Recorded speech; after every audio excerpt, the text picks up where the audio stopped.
ये रेस जिंदगी की रेस है, किसी की जिंदगी लेके ही खत्म होगी।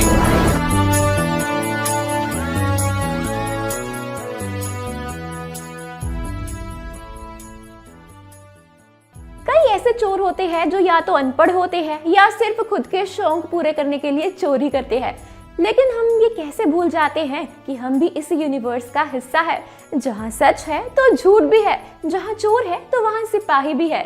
हमने कई बार सुना है एक चोर ने ऐसा किया वैसा किया, अपने खराब दिन की वजह से उसने चोरी की, लेकिन उसे आप क्या बोलोगे जिसने अच्छी खासी पढ़ाई की, एक अच्छी पोस्ट पर जॉब भी की, लेकिन बाद में चोर बन बैठा। हम बात कर रहे हैं एक ऐसे चोर की जिसने अपने पढ़े लिखे होने का फायदा उठाया है और सबको उल्लू बनाया है।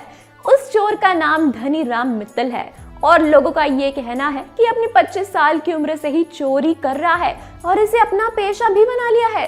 1954 में इसे पहली बार पुलिस ने चोरी करते हुए पकड़ा था। फिलहाल इसकी एज 81 इयर्स की हो चुकी है, लेकिन अभी भी ये पुलिस के चंगुल से फरार है।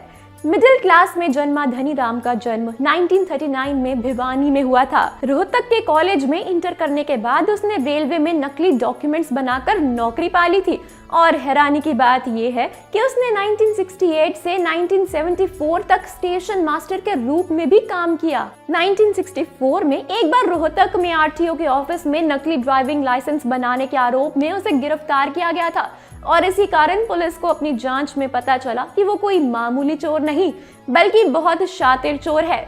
यहाँ तक कि उसने झज्जर के एक कोर्ट में खुद को उसने मैजिस्ट्रेट बताया था। धनी राम मित्तल बचपन से ही पढ़ने में तेज था। उसने राजस्थान से LLB की पढ़ाई की, फिर बटौर मुनीम काम भी किया और साथ ही साथ उसने हैंडराइटिंग स्पेशलिस्ट की डिग्री हासिल की। इसी के साथ उसने ग्राफोलॉजी की भी डिग्री हासिल की थी। धनी राम ने रोहतक और दिल्ली में वकील की जॉब के लिए लोकल कोर्ट में भी प्रैक्टिस की थी। यहाँ तक कि उस वक्त उसने खुद को वकील और पुलिस वाला बताकर लोगों की काफी ज्यादा मदद की। धनी राम की कई ट्रांसपोर्ट अथॉरिटीज में भी जान पहचान थी और गाड़ी चोरी करने के बाद उसे कैसे और कहां बेचना था वो इस काम में माहिर था। उसने अपने एक बयान में बताया था कि उसने ये सारी डिग्रीज अपनी चोरी की वारदात को अंजाम देने के लिए की है। धनी राम ने अभी तक कम से कम 1000 से अधिक गाड़ियों को चुराया है और बेच भी चुका है। यहाँ तक कि बाकी के चोर कोशिश करते रहते हैं दिन रात चोरी करेंगे या खाली जगह पर चोरी करेंगे, लेकिन धनी राम दिन के उजाले में सबके सामने चोरी किया करता था और लोगों को इसके कानों कान खबर भी नहीं मिलती थी। वो बस अपने पढ़े लिखे होने का फायदा उठाता था और आसानी से लोगों को अपनी बातों में फंसा लेता था और फिर उनकी गाड़ी चुरा लेता था। कई साल पहले इसे चोरी के इल्जाम में गिरफ्तार भी किया गया था, तो जब इसे कोर्ट में लाया गया तब उसे जज देखकर भड़क गए और ऐसा इसलिए था क्योंकि वो हर बार कुछ ना कुछ चोरी किया करता था और इल्जाम से कोर्ट में जाता था और बचकर वापस आ जाता था, जिससे जज धनी राम मित्तल से परेशान हो गए थे और उसी परेशानी की वजह से उस दिन जज ने धनी राम को कोर्ट रूम से बाहर जाने को कहा।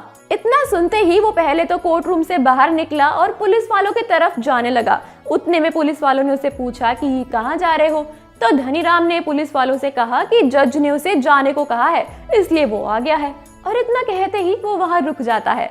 जब पुलिस वाले जज से पूछने के लिए अंदर जाते हैं वैसे ही मौका पाते धनी राम वहां से भाग निकलता है। कोई भी चोर मुश्किल से एक दिन या एक हफ्ता या एक साल चोरी करता है, लेकिन धनी राम मित्तल ने तो सारे चोरों के रिकॉर्ड्स तोड़ दिए और इसने 50 साल तक अपनी चोरी को कायम रखा। जब धनी राम का चोरी करके मन उब गया यानी वो थक गया, तो उसने सोचा कि क्यों ना थोड़ी अब जजमेंट पर ध्यान दिया जाए, तो उसने जज की कुर्सी पर बैठने का फैसला कर लिया और उसने वो भी कर दिखाया और जज की कुर्सी पर बैठ गया। वो भी 1 या 2 दिन नहीं, पूरे 2 महीने से भी ज्यादा समय तक जज की कुर्सी पर बैठा रहा और अपना फैसला सुनाता रहा। सिंपल तरीके से बोलूं तो जिस चोर को कटघरे में खड़ा होना चाहिए था वो जज की कुर्सी पर बैठकर फैसला सुना रहा था। इसकी यही वजह है कि लोग इसे चार्ल्स शोबराज भी कहते हैं और कई लोग इसे हिंदुस्तान का सबसे शातिर ठग कहते हैं। कहा जाता है इन 2 महीनों में उसने 2000 से ज्यादा अपराधियों को जमानत पर रिहा कर दिया था, लेकिन कईयों को उसने अपने फैसले से जेल भी भिजवा दिया था। लेकिन बाद में जब इस मामले का खुलासा हुआ तो वो पहले ही वहां से भाग चुका था और इसके बाद वो जिन अपराधियों को उसने जमानत पर रिहा कर दिया था उन्हें फिर से पकड़कर जेल में डाल दिया गया था। ये वाकई सोचने वाली बात है कि जहां लोग इतने बड़े बड़े डिग्री लेने के बाद अपने फ्यूचर को लेकर फोकस्ड हो जाते हैं, वहीं धनीराम मित्तल जैसे लोग सिर्फ पैसों की लालच में अपने पढ़े लिखे होने का यही सब कामों में इस्तेमाल करते हैं। अगर इस नजरिए से देखा जाए तो सिर्फ धनीराम मित्तल ही इकलौता चोर नहीं है जिसने ऐसा कुछ किया हो। वो सारे लोग इनके बराबर हैं जो गलत और अच्छे चीजों का भेदभाव जानते हुए भी गलत रास्ते को चुनते हैं।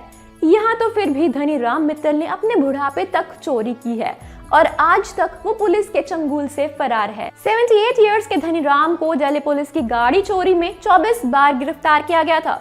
वो 4 मई को जेल से बाहर भाग आया था, जिसके बाद उसने शालीमार बाग इलाके से एक मारुति एस्टीम चुराई थी। धनीराम इससे पहले कई बार अलग अलग चोरी के मामले में 23 बार गिरफ्तार हो चुका था। लास्ट बार उसने 31 मार्च को चोरी की थी।